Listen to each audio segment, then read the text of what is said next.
team fights weren't really handled well too well to be specific. Let's hope that they will be able to at least get something better now that they are around the carousel. But look what we have here, ladies and gentlemen, because we are having a little bit of party. Start up, KOG initiates with his first pick against MDH. And that's going to be a trade back coming in from Farang as well. This three-way battle starting off with high note. Yeah, both KOG and MDH losing a member to start it off, but MDH, they are kind of further away from Railroad, so they will be in a safer position.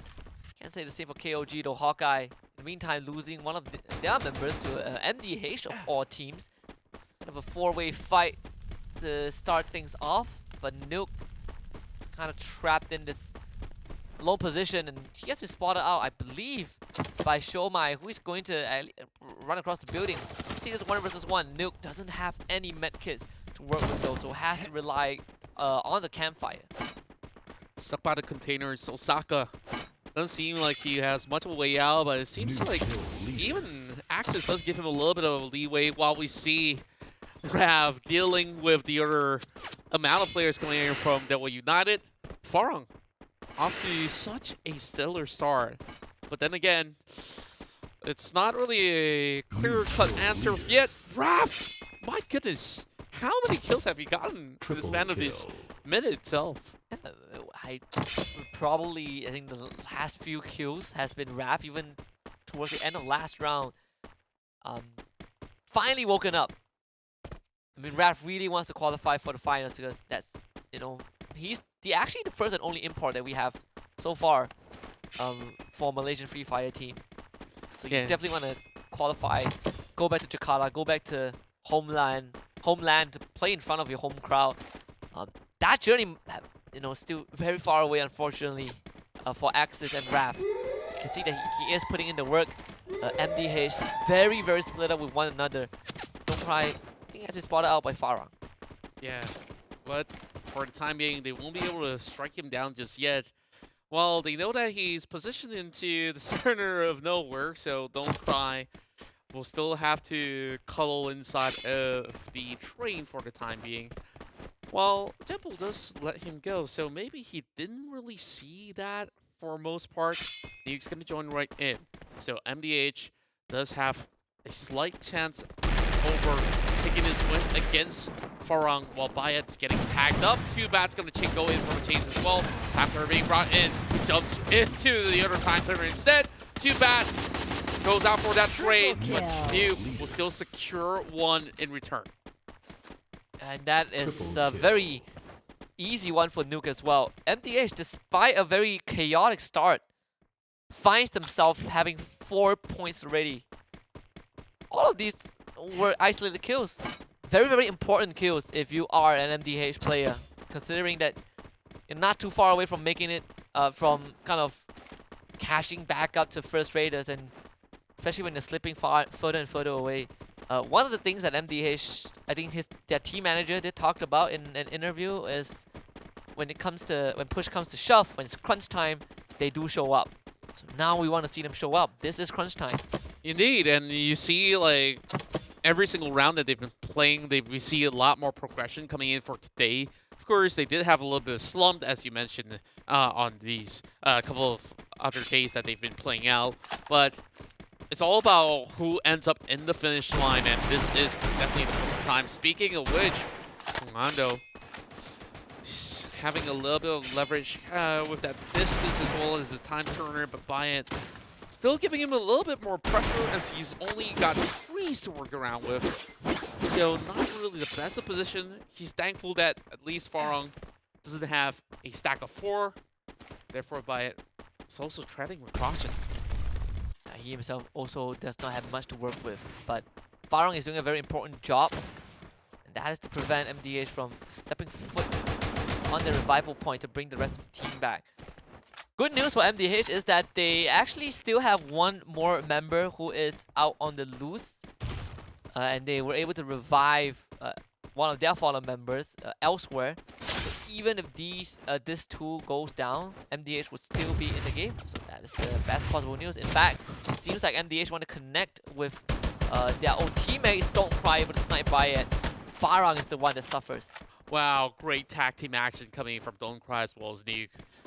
It worked well, and of course, by it, just have to soak in all that flurry of bullets flying into the entire section of the warehouse. So finally, railroad scores being settled after an amount of teams that have been visiting it. Here, of course, being one of the major areas of having the high tier loot possible. We often see a lot of contests coming into this sector of the region. Do have the airships deploying as well, so let's see what MDH can basically get out of that. Hold on. Should be revived for now. Don't Cry's already on his way there. Yeah, MDH somehow still pretty much able to kind of equip themselves with decent resources. So we can expect them to have at least an average game in this round. First Aid is still very much quiet thus far. In fact, have not shown themselves much on the radar. And the circle favors them. They're right smack in the center. This next circle is going to force a lot of people to start moving. MDH able to gatekeep at least 2 squads for now, but KOG actually spot out MDH. Just Don't Cry at their doorstep. Oh Absolutely boy. Run down. Yeah, was absolutely overwhelmed. There's nothing much left in the tank for him. Meanwhile, KOG is just having a little bit of a slow start to the day. But like you said early on, based on the minimap, FR is in the best position possible. So they can hold on for dear life if they want to. While Heavy's going to be the one that challenges access from the southern side. So if they do pass by River of Mouth, that will be a little bit of a problem. B Gaming, surprisingly, they've got vehicles to work with in order to escape out of scuffles. They were surrounded by multiple teams. And speaking of which, oh boy, Happy taking the brunt of the damage. And Zadi getting that first pointer in. Basic. Yeah, tried to hide under a solar panel. Didn't work out. Anxiety, gotta face off against VGM right now. This is a crucial one for VGM. And so far, Anxiety hasn't been winning a lot of these, CQCs, these 4v4 head-on fights. So VGM on paper should have the better chance of winning this one. Shomai getting pressured. You can see that Kanoho is just lobbing nades from that backline. Dark Lobe doesn't get connected. Good time turner to deny the damage. This Kanoho might just get flanked. VGM on the assault. Farang somehow. I just saw one guy fly above, and that guy probably just got revived. Shomai getting taken now. Anxiety actually tries to escape from this one.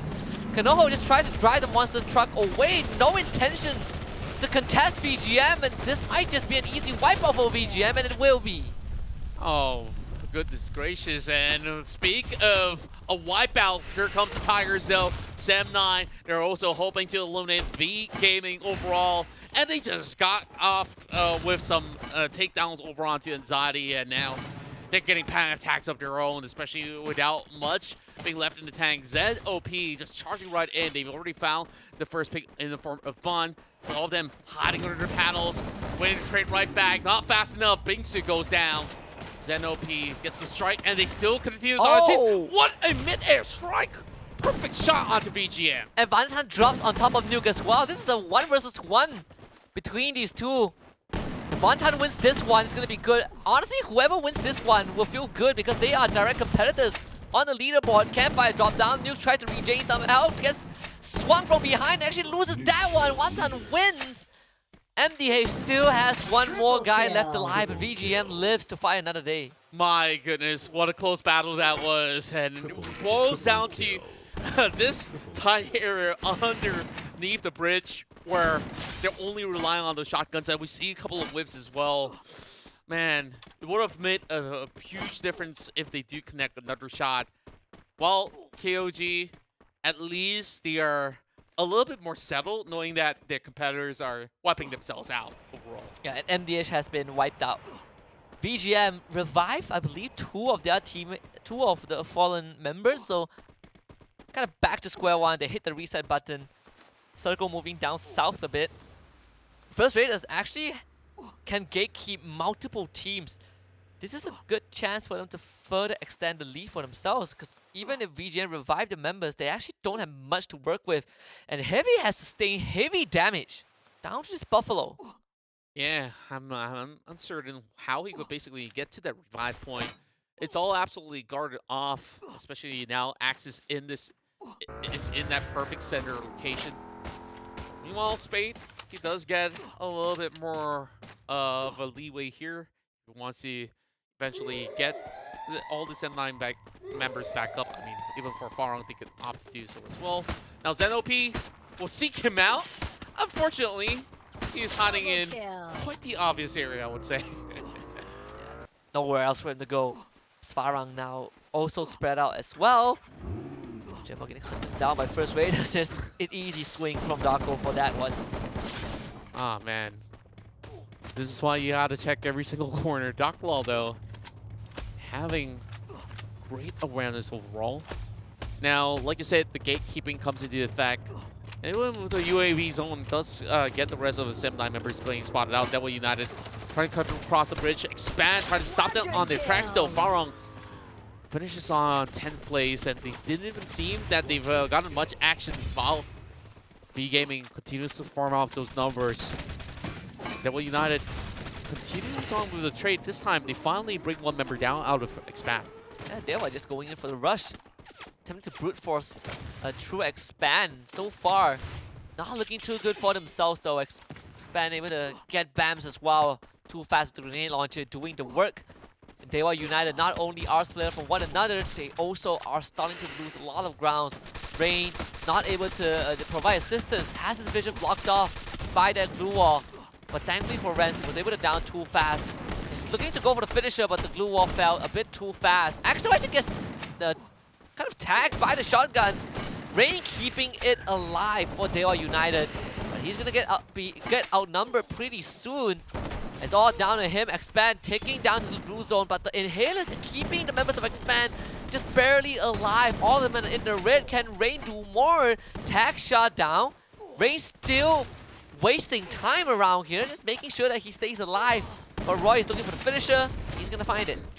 Well, there's no way out to the maze of glue walls that they've created overall. Expand, just knowing how to fit every puzzle pieces all together. Now, first get some healing done. We'll be able to get back to 100% eventually. Meanwhile, Raja immediately goes in with the shotgun shell straight to Vantan. So that will at least hinder the progress of V-Gaming that's been on the streak, all thanks to Vantan overall. Sem9 has gotten 5 out of this early battles. Now they are charging directly towards the area where Axis Esports is currently at. I don't think Raja knows that it is heavy populated. Thankfully, while he stops at where Buffalo is, so there's still a chance to turn it into a 1 versus 1. Darko getting victory out as well. Axis looking to gatekeep First Raiders as V-Gaming are already out, so it's another good round for First Raiders if they can just keep on going until the late game. Yeah, all they have to do is just to hold on for now. That's why they're just finding whatever balls necessary to turtle right in. Meanwhile, Expand, I think they have a lot of battles to choose right here. Team Flash will be the ones that they will target first, lobbing a little bit of grenade while Dark Ball gets shot being pinned down. So this three-way battle doesn't seem like it's profiting all too much for Expand, but he does get the angle. Roy did manage to secure the shot. The blue wall's already up by the time that he goes in for the attempt. Spots out Shin. No pixel shots coming out just yet. No more grenades to even work with for the time being. So Shin! Oh goodness, Axel does connect that though. Yeah, what a shot from Axel. And now they're going into rush Team Flash. Team Flash putting up a plethora of blue walls, but there is still an entrance for them to vault through the window and Expand and looking to take control of this compound. The only compound that is in the circle as well. Team Flash didn't stand a chance at all, and Expand getting that way. And now on the other side is actually trying to rush down First Raiders. Those blue walls buying a lot of time, but First Raiders got to take this fight head on. It's Ekao making first contact. Rev wrapping around from the corner. Darko somehow able to slip away in the shadows. It's Ekao getting a knock, and it's a trade in the meantime. Buffalo expires to the blue zone. Can they get Darko back up? Yes, they can. Sem9 somehow Raja finds himself in the mix trying to play spoilers, but ends up getting taken out anyways. First Raiders down to just 2 members, Darko and Lozzy, trying to stay alive. It's Raph at the window, but he's taken down to the blue zone, so Raph forced to run out. Is Axel, who provides assistance from afar. Expand having a field day, and it seems like this just could be another booyah for Expand. They are completely uncontested. First Raiders go down, Exit's gonna follow. This is another Expand round for sure. Yeah, he's just having that perfect shooting range, all covered up. Axel, as well as Too Fast. They just rally up whatever numbers necessary. Now it's only down to the last bullet, and they will get the booyah, like you said. And my, that was quite the feast of battles that we are getting overall. But Expand, they were calm, they were composed. And this is just another day's work for the Blasian team out there with